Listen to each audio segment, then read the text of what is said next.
Hello and welcome to another episode of the Force Friday show where we discuss all things Star Wars. And joining me as always is Stephen, and today we've got a couple of interesting topics in there, Stephen. A couple of naff speculative topics as well, just to fill out the show. This is very quiet at the moment. And the headline of this week's show is going to be all about Rian Johnson. Of course, the controversial director of The Last Jedi is stirring the pot again, saying that The Last Jedi's Luke Skywalker was 100% consistent with the original trilogy version of the character. Well, I get my thoughts on that, but I'm going to let you in to say your thoughts first, Stephen, before I dive very long in. I don't want to be a man baby though. Yeah, John, I think Rian Johnson is the ultimate Star Wars troll at the moment on Twitter. Do I agree with him? 100% consistent with his character from the original trilogy. Hard to say, because we're talking about a character, a much loved character, who was very consistent in that original 3 films. We're taking a time jump though. We're taking a nearly a 40-year time jump into a character that is in a different place, in a different galaxy now. You know, the events of Return of the Jedi were such a long time ago, in real time and in Star Wars timeline as well. So it's very hard to say. At the moment, it's very jarring, the character, from where we left him in Endor to we see him on Act 2. But I will say one thing, I think once the canon starts to fill out between this period, we're starting to get it with the Mandalorian and stuff like that, although it's not going to focus on Luke Skywalker and all those characters.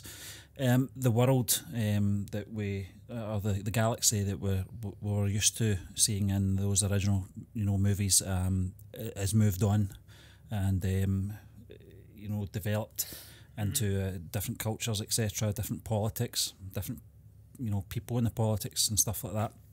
Also, it's the New Republic that's running the show at this point. So until that's all filled out, we don't really know too much about Luke's mindset, other than what he told us in The Last Jedi in regards to what happened to him and his nephew. Yes. But I don't think that's just the only thing that happened to him. That was how he transformed from being the eternal optimist into this grumpy old hermit. We're going to get to see that in novels. We're going to get to see it in maybe not television series, but somewhere down the line we might see another actor playing Luke Skywalker at that period. I know that Sebastian Stan's been sort of touted time and time again for his looks, but certainly not his height. He's clearly a foot taller than Mark Hamill, but I think the gap will be bridged at some point, but I think at this point it's very hard to say. A lot of people are going to really react to Rian Johnson's tweet very negatively. He's just not a popular man with the Star Wars fan base at the moment, and I can understand that. A lot of things in The Last Jedi I wasn't happy about, in particular with Luke the character. I just felt that there was certain things that just didn't sit right with me. But again, that's all down to that time gap between Return of the Jedi and The Last Jedi. A lot of people my age have been looking forward to seeing the return of Luke Skywalker in that movie, and it came as a bit of a disappointment, if I'm being honest. But not to say that I didn't mind the ending. I didn't mind it at all, to be honest with you. I think if Luke's going to go out, it was probably the best way he could go out. Let's be honest, Mark Hamill's in his mid-60s now. He's not going to go on forever playing this character. You don't want the filmmakers to be in a predicament the way they are now with Carrie Fisher's character, Leia Organa, where they're having to use stock footage. I would hate to see that happening to the character of Luke. If anything, touch wood, happens to Mark Hamill. So I think the way he handled the Luke's arc was correct. But to say that Luke is in fact 100% consistent with the character from the original trilogy is not for Rian Johnson to say. It's not for any of us to say until that time gap is filled in with stories. Yes, and it's a very long time gap, as you did say, Stephen. 40 years. Yep. A lot could have happened in that period. Maybe he's met some offshoot of Mara Jade. Yeah. Maybe he's met Mara Jade, and she's just not been made canon yet. You don't know what heartache, what tragedies befell him.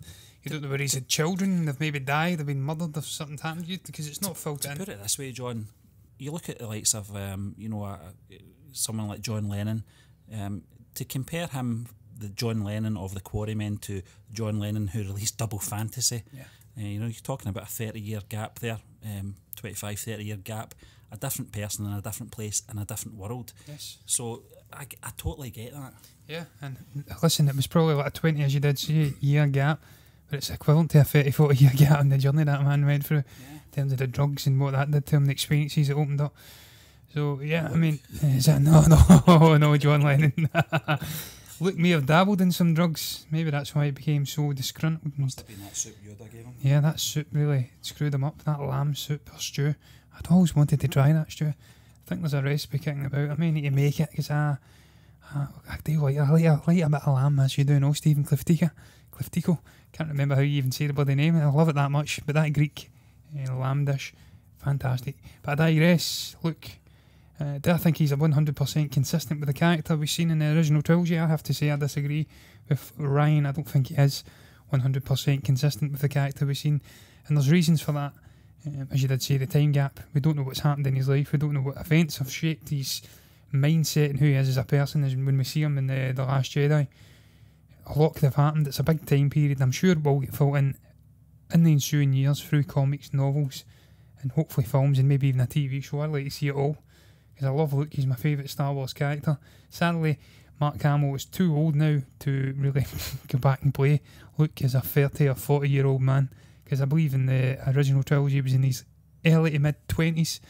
So you basically get a period of 40 years to fill in, and I'm sure they will, and that will give us a better idea of why he becomes this embittered, disillusioned, disenfranchised old guy. It's turned into a hermit and hiding off in some mysterious sacred Jedi island planet, which is exactly what Yoda and Obi-Wan and Ben Kenobi, I should say, did. Something I would never have expected Luke to do, because as you did say, he was the eternal optimist in the original trilogy, and that's why I don't think he's 100% consistent, because he clearly isn't.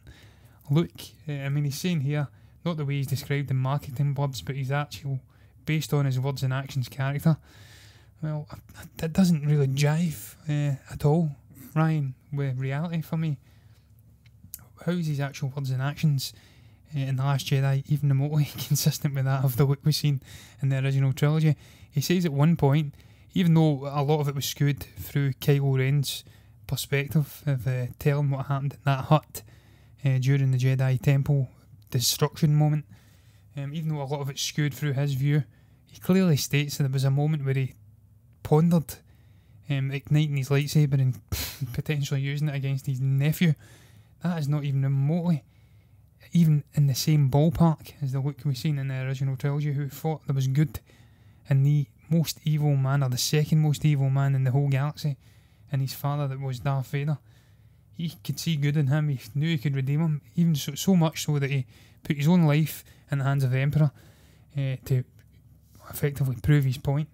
So that's not consistent at all with the Luke we see in the current sequel trilogy, who's this grumpy old man, shut himself off from his friends, disconnected himself from the Force even when he knew they may be in need of his help, maybe in danger. He must have been aware of the First Order rising up. He couldn't have been oblivious to that. And again, that isn't consistent with the Luke we've seen in the original trilogy, who left his training early against the better judgment and wisdom of Yoda and Obi-Wan to go and save them. So I don't believe he's right with this 100% consistent nonsense. But again, there's reasons why it's not 100% consistent. It's not all down to the storytelling and what we see in The Last Jedi. It's just because of that huge time gap. Not a lot of that is down to Rian Johnson. It's just down to the situation that faced him. An older Luke, an older Mark Hamill, a massive time gap, and there's only so much you can put into a 2.5 hour film without overpowering all of the other characters and the storytelling and the pacing. So he was shut into a corner. I've said this before, although I'm not a big fan of The Last Jedi and what Rian Johnson did, I don't hate it. I think there's good moments in there. I don't actually hate Luke as a character. I think it's accurate to a guy of his situation and his age. He's going to be different. He's going to be in a different place. he may have been shaped by different events prior to even the destruction of the Jedi Temple and all of his life's work getting flung up in smoke. And it may still be proven that the Knights of Ren are old apprentices and people that he trained who went to the side of Kylo Ren because he's also distorted the truth. That have shaped him as well. Yeah. So there's whole reasons and events that may have happened that may have shaped him into this, told a more bitter and disillusioned look. But he's still not consistent with the original trilogy for me, I'm sorry. And he's trying to be fair to him, it's not even him, it's like starting this, he has been getting attacked by fans going on and on and on about Luke again. One of them actually says, I'd love to have seen Luke's transformation as opposed to him being grumpy. And again, you can't do that. I was going to just say that as well, John, in regards to that tweet. I think a lot of people would like to have saw that transformation on screen, but it's not. You have to remember as well, this isn't Luke's story, this trilogy either.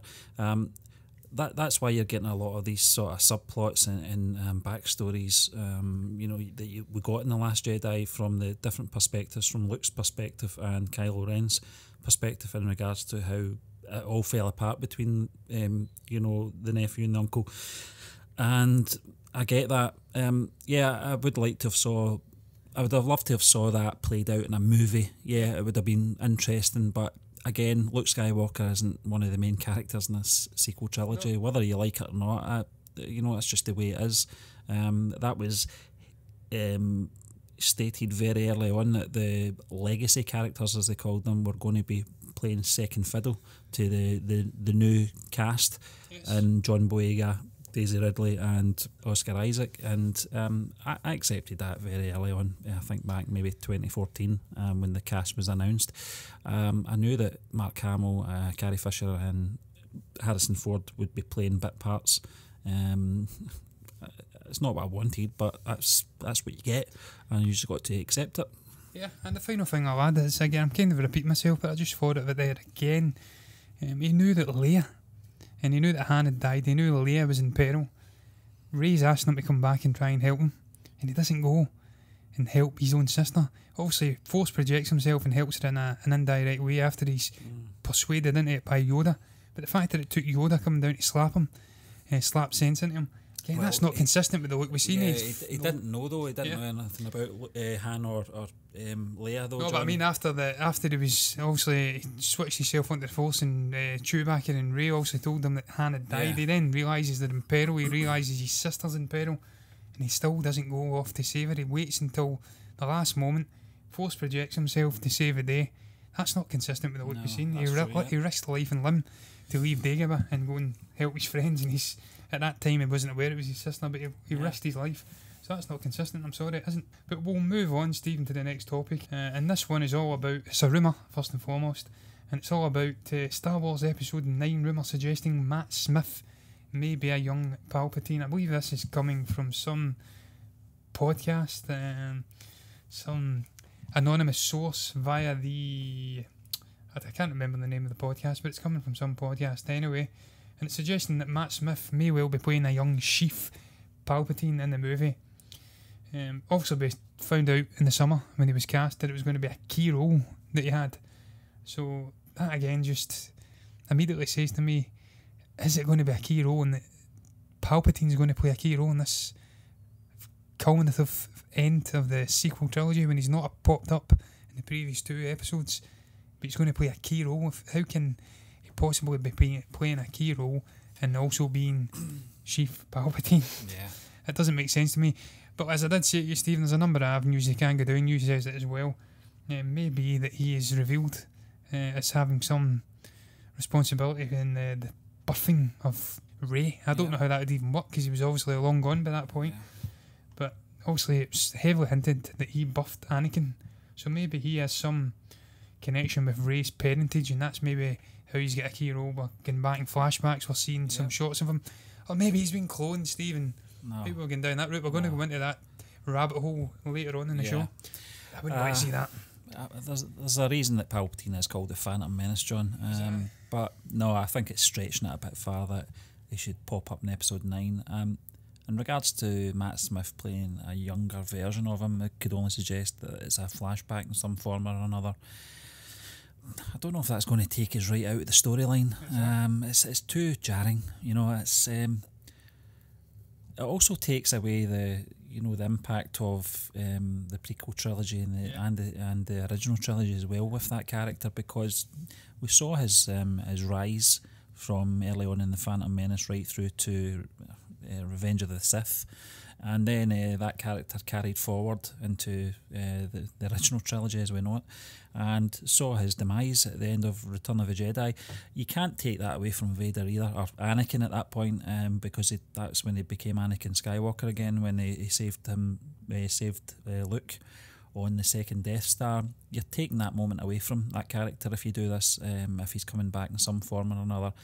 If you're going to do it, then make it a flashback in some form, and don't make it too... It shouldn't be really a plot point or anything like that. It should really just be some kind of a reference to how the dark side works within the Force or something like that. I'm not sure. I don't really know how they're going to do it. I did like the fact that Palpatine was referred to in The Last Jedi by Luke as Darth Sidious. That was a nice callback to the prequels, but we also know that J.J. Abrams has been very vocal that this last episode of the Skywalker saga is going to have a lot of prequel influence on it as well. So I don't know how this is going to work out. Matt Smith is an actor. He was a terrific Doctor Who. I've not really seen him in much more. I know he was in The Crown, but he's played bit parts in some Hollywood blockbusters as well. But just checking his IMDb, John, it doesn't even have a character's name against Matt Smith at this point, so it's all speculation. But that's the beauty of being a Star Wars fan at this stage, when nothing's official. You can speculate, and sometimes it's our downfall as Star Wars fans. We start to speculate and then build our own hopes up, and then we're left largely disappointed. So you're telling me there's a chance, Stephen? You're telling me there's a chance? Like Christmas. You're telling me there's a chance. He's not been named yet. He could be Chief Palpatine. First and foremost, he's going to have to get a vocal trainer, a coach in, or Ian McDermott in, to overdub his lines, because he doesn't sound a damn thing like Ian McDermott. He's not got those demulcent tones, those incredible vocals of the great McDermott. So don't know how the hell that would work. That would take me straight out of the film. You can't get Alden Ehrenreich or someone of that ilk in, a Matt Smith, to replicate that voice. I've seen this guy recite Shakespeare in the voice of Chief Palpatine, and my God, it's a goosebumps raising moment. But as I did say, there's a number of ways you can do this and pull it off, and it would maybe work. But it would totally disrupt the pace, and it disrupt the tone of the film. He's not appeared at any point. I don't know how the hell you could bring him in a way that would work and wouldn't be jarring. I mean, we could bring Anakin in as a Force ghost and it'd make sense. The only other way I could see them maybe doing it, if it wasn't a flashback, is maybe taking something out of the EU where Exar Kun, I believe his name was rooted to some particular spot on Yavin 4, and it was strong with the dark side of the Force, and he was kind of a manifesting some strange ghost spirit who could affect the physical surroundings. So maybe Kylo Ren's aware of this, goes to meet him, turns full of dark side, and he has a part to play in Kylo Ren. I don't know. But I'd rather just see Matt Smith playing a completely new character. Yeah. Don't touch it with a barge pole, for the main reason, as you said, Stephen, it rendered the original trilogy completely pointless. It rendered the sacrifice of Anakin Skywalker, and also sacrificing his life to save his son and obviously his daughter in the wider galaxy. That'd be all in vain if you were to now bring him in again. Even as a flashback, I just don't want to see it. It would be jarring to me. And if they were going to bring it back, why not just bring Ian McDermott back then? You know? It doesn't make any sense. De-age him. Doesn't mean you can do it. Just make him hideous again, because he's... Sidious. Yeah, it's hideous. Put that bloody pathetic, god-awful, disformed face and forehead on. Yeah, and that's you're in. But look, we're going to move on, because I ain't got much more to add to that. It's all speculation. Yeah. We like speculation as Star Wars fans, but sometimes it's just a little bit OTT. And this next one, again, it's a bit of speculation, but it's via Variety, I believe. We are now reading via Inverse. This is the Inception-esque stuff going on again. We discussed that, I believe, in the Movie Burner blog yesterday. And this one is all about Episode 9 being touted as a course correction. Obviously, J.J. Abrams has spoken about wanting... I believe he said this. I don't know if I'm hearing this from and it's like Chinese whispers. We're hearing different stories, and it's becoming an urban myth, legend. But I still seem to recall, I believe it was JJ says he wanted the sequel trilogy to take parts from all of the different the prequels, the original trilogy, make it a culmination of that storytelling, and obviously end the Skywalker saga, taking little parts of all of them. So how the hell could you do that and make it a course correction? I don't know. I don't know. I don't even know what it means, Stephen. We says this before we even came on. Yeah, makes no sense to me. I think what Variety are saying here, John, is that Episode 9 has been billed as a course correction at Lucasfilm after the spin-off films, Solo. Mostly Solo. I understand what they're saying here. I wouldn't say it's been billed as a course correction. I think it's vital that it's a course correction from Lucasfilm, that this film puts them back on track after the disappointing box office numbers for Solo, and obviously the sort of split in fandom for The Last Jedi, because back in 2015 when The Force Awakens, everyone loved The Force Awakens. It wasn't until maybe about 6 months later it started getting this little bit of backlash for being a rehash. Still love The Force Awakens. And Rogue One I thoroughly enjoyed that movie as well, and everything was rosy in the Lucasfilm garden. And then The Last Jedi hit, and things kind of turned sour for a little while. But I think they're already back on course with the way they're promoting this Mandalorian television series. I think a lot of people are going to really enjoy this series because it's something different. I don't know how many episodes it is, John, that they're doing. It's 10. I'm pretty sure it's 10. And they'll probably be about an hour long, won't they? Yeah. So you're talking in sort of cinematic terms, that's probably the equivalent of maybe 3 movies. Yeah. And it's Jon Favreau, and you're going to get all these talented directors. Everything that's coming out of that project is very positive at the moment anyway, but that's television.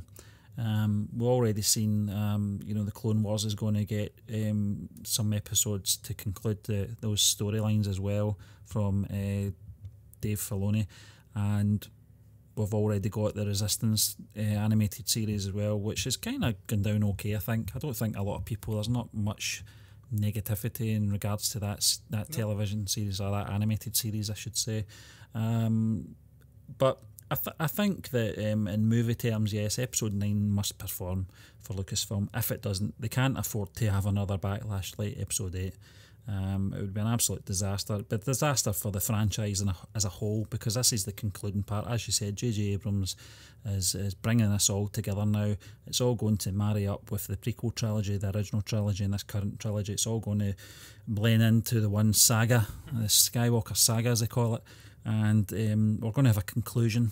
Whether or not it's going to end with Ben Solo redeeming himself at the very end I still think he's going to sacrifice himself, and that'll be some form of redemption for the character and for the Skywalker name. Yeah, it may be. And as I did say, as you said there, a way of course correcting maybe to appease all facets of fandom. Yeah.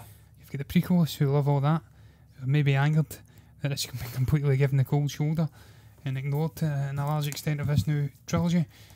And then you'll have the people who are just not happy about the way the legacy characters have been handled. So if you sort them out, gives an amalgamation of all the things that people like, then maybe that'll course correct and people will be happy again with the direction of the films. Because as you did say, it's been heavily hinted that they're going to focus and put all their eggs into the one basket that is the Mandalorian. So that indeed may, bolstered with a good performance of Episode 9, that may be the way to course correct and get everyone on the singing from the same hymn sheet again, and we're all one big happy fandom again. I don't know. Either way, I'll be happy, because look, once the saga trilogy's done, the Skywalker saga's done, because I do believe this will be the end of the Skywalker saga. Once that's done, then we can get on with creating new characters, new stories, and just move away from the monkey, the massive ape that's sitting on the back of any director or storyteller that gets involved with it. Because there's just all the expectations. No one's ever going to be happy with any direction that they choose to go. So they can go off and do something. You have a group of the fandom on their backs. They can do something completely different, and they'll have another part of the fandom on their backs. You can never please everyone. So hopefully, as a course correction, hopefully they get it right, because they need to. At the end of Skywalker saga on a high, and hopefully Mandalorian's a massive success and we can all get back to loving Star Wars as a whole, because that's what we need. We need more love in the world, man. But we're moving on to the next topic because I ain't got much more to add to that, and it's all about the Clone Wars. A short little article from Screen Rant discussing how the Clone Wars were weirder before the Star Wars prequels. Now I know this from first hand knowledge because I read the from the trilogy and the duology, but more the trilogy, which really kick-started the EU off on a high note and before it descended into utter shite. Yeah. And it went into different views on the clones and the Clone Wars to what we now have in established canon. Yeah. And there was this original view that if you cloned the clones, pardon the gibberish I'm speaking here, if you'd done the cloning process too quick, they would go mad. And the clones were actually the bad guys. It was like a myth. You never really touched upon it. But this, I can't remember his name. This lunatic Jedi Master, I think it's Joris, who Luke encounters towards in the middle of the story, I believe. He kind of hints that they went crazy and they turned on their masters, and that's what the original Clone Wars was all about. It was actually the Empire, the Republic and the Empire. I can't remember what. It's been a while since I've read it, but they were fighting the clones themselves. It wasn't the clones being the good guys and fighting, and the Separatists and the Trade Federation. But I'll let you in, man. What's your thoughts on this? Did you like this alternative history where the clones were going crazy because they were doing it too quickly? Well, John, and the Force didn't recognise them. As you know, I didn't read any of the EU stuff anyway. I could have, because it was round about my age group. Most of this stuff was coming out at the time. Stephen, I've got all the books. Yeah, you're okay. It was one of the things. It was too much of a mishmash of timelines and stuff like that, and contradictions over characters, storylines and stuff like that. I didn't fancy reading that and then reading another series of books that contradicted the ones I had already read. And I know that George Lucas kind of gave us sort of haphazard approval of the EU at the time. He wasn't really bothered. He did what he had to do in the films, and he was quite prepared to let the likes of Timothy Zahn, etc., to write these books. And some of them worked, some of them didn't. I've never heard of this clone madness syndrome, or whatever you want to call it. I didn't really know too much about that storyline. It's quite intriguing to think that if that played out over a cinematic release, possibly a trilogy, it could have been quite dark. It could have been very disturbing to watch. Going back further than that, going back to the 1977 release of Star Wars, Luke's reference to the Clone Wars, I'd always thought that the clones were the villains. Just that was my personal take on that one line from Luke Skywalker. Well, traditionally they always have been, haven't they? Yeah, and when the prequel trilogy came out, episode 2 came out, basically, they totally flipped that, and I took everyone by surprise by, making the clones the actual good guys in the canon. But just touching on the EU stuff again, John, as I said, a lot of people like it. A lot of people believe that the current story group led by Pablo Hidalgo should cherry pick the best stuff, which I totally agree with, because I think just reading and hearing people's views on these novels, and the video games as well. I had some of the video games that sort of played into the EU as well. Some of it was really good. Some of it was actually better than some of the stuff that was in the prequel trilogy and the sequel trilogy. But pick the best stuff and try and use it as best you can. But I don't know if they have. Yeah, well, the best stuff for me is still the Old Republic and stuff like that. That stuff where we went back thousands of years and looked at the rise of the Sith Empire and them battling alongside the earlier generation and iterations of the Jedi's. So that's, to me, still the best storytelling we've ever had. I don't know if that is indeed currently in the canon, but it will be at some point. I've no doubt about that. I know there's different elements of it, the likes of, I think, Malik or Raven. I can't remember which one it is. It's none of them. It's Bane. I'm sure he created the rule of the two. I'm pretty sure it was him. He's now canon from the Old Republic. So that, to me, is still the greatest stuff. But Timothy Zahn's early books are the best. Non-Old Republic stuff I read in the EU. Obviously, the introduction of the character of Mara Jade, who I thought was incredible, a great character. an amazing story. Just she was the hand of the Emperor. Had a really troubled life, and the way she had a love-hate relationship at the beginning with Luke, and then also married him. That was great. From is an incredible villain antagonist. So I liked elements of that LEU stuff, but this clone stuff, in a way, it's probably more interesting than what we actually got in the prequel trilogy. But it's crazy. It wouldn't work. I don't know how they would have made that go into the story. To me, it just doesn't fit with Star Wars. I don't know why. The idea of these clones having an issue with the Force, it kind of contradicts everything we've heard about the Force, where it's this all-encompassing force that binds everything together. So even if something's cloned, it should still have an impact on that clone being. It shouldn't drive it mental. Yeah. Because apparently that's what they say in this article. It was later established that it was a force that was causing the madness, because it was connected, the person that was connecting to two different beings across the galaxy, and that was creating the conflict. I think at that point as well, John, it probably was a good thing to keep the Force mysterious, you know. Those lines from Obi-Wan, you know, summed up the Force perfectly. We understood just from those very few lines that Alec Guinness delivered in A New Hope, and that was enough. That was enough to understand what the Force was about. And then, as you said, the midi-chlorians from Episode 1 totally blew it out of the water. Yeah, but listen, the character of Joris was actually very intriguing. He was a good villain. He was very powerful, and he was a handful for Luke. If I do recall, it was mountainsides getting blown away and everything, so he could harness lightning and stuff. So he was an interesting character, absolutely crazy. He was a clone of a Jedi. So it was an intriguing concept, also early stuff, because Lucas hadn't even touched upon the Clone Wars himself. As you did see, he finished the original trilogy. It lay barren for 15 years, 20 years before he touched it again. And he allowed the likes of Timothy Zahn to go in and do their own stuff with the story. Then in classic George Lucas fashion, he comes in with his own stories and totally destroys everything that was already laid in place.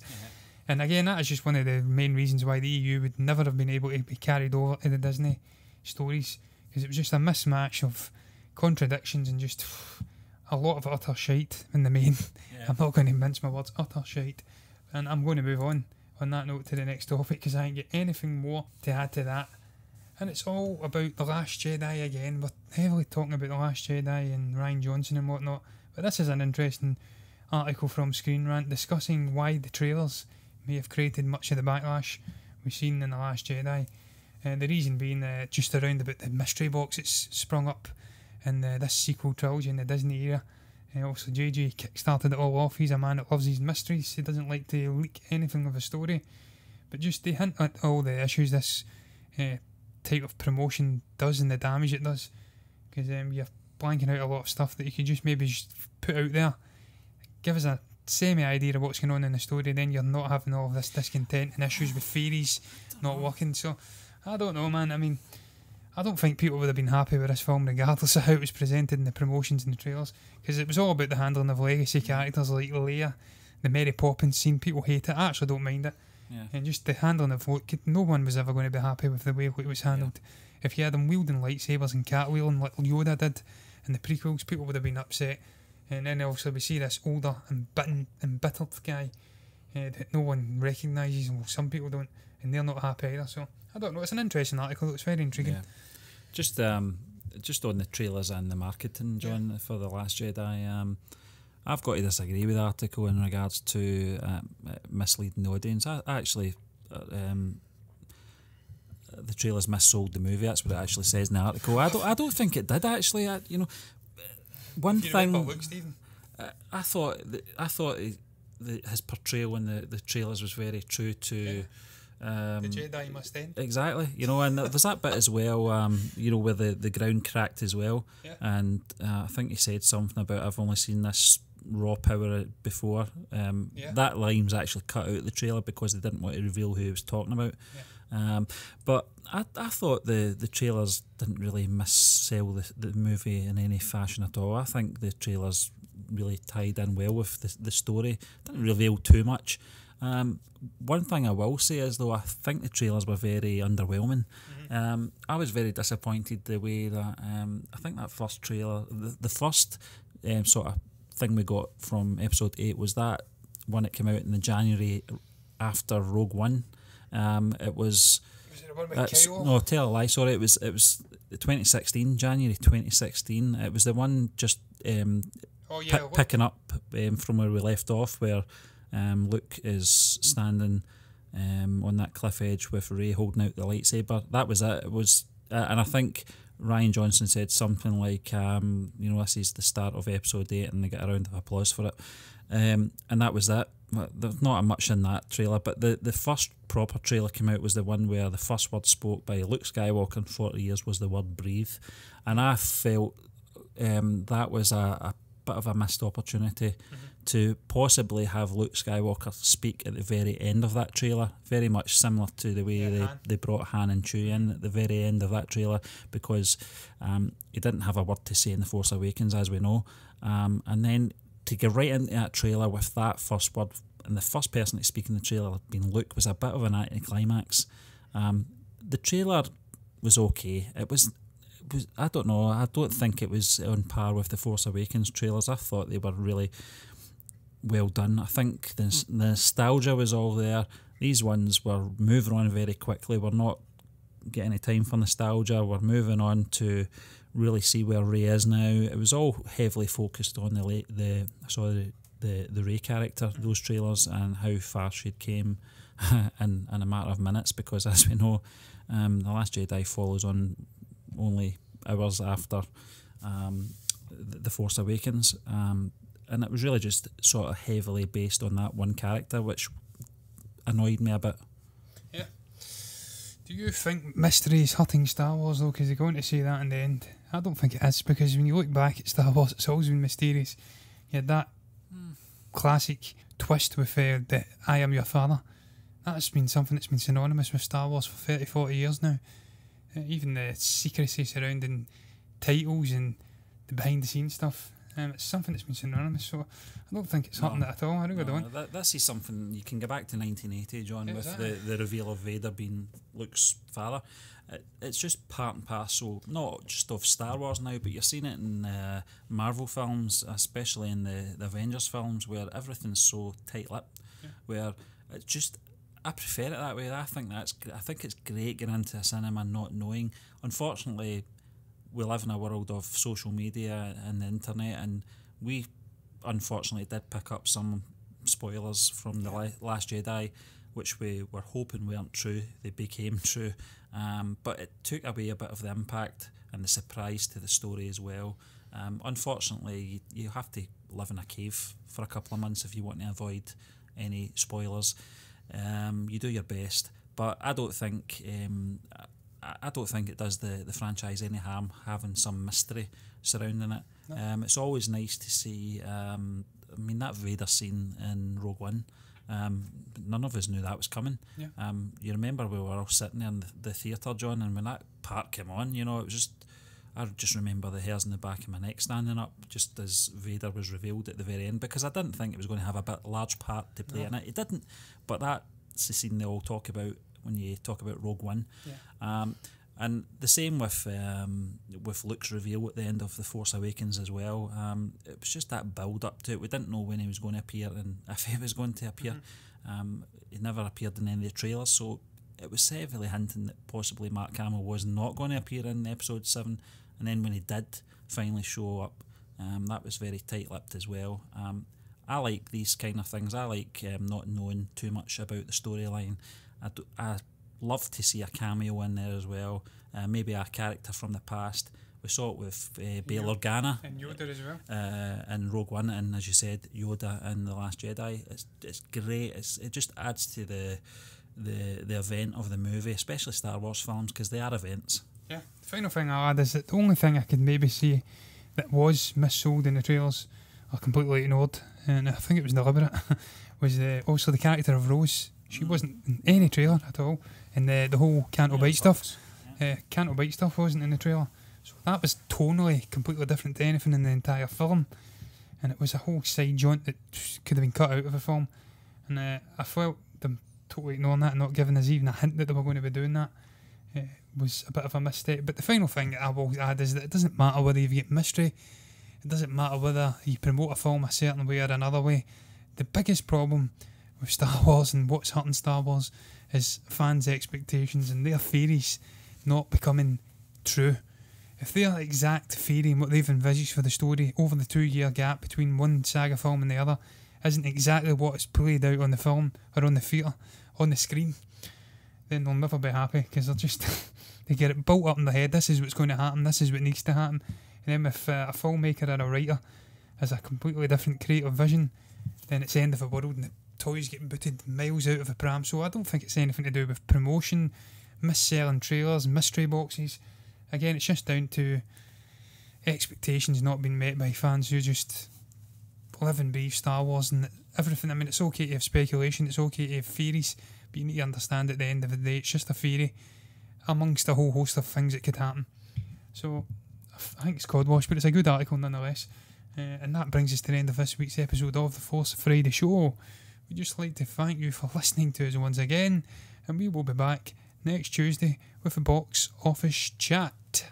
Remember guys, if you enjoyed that episode, then do hit that like button, comment below, and maybe subscribe to the channel if you haven't done already.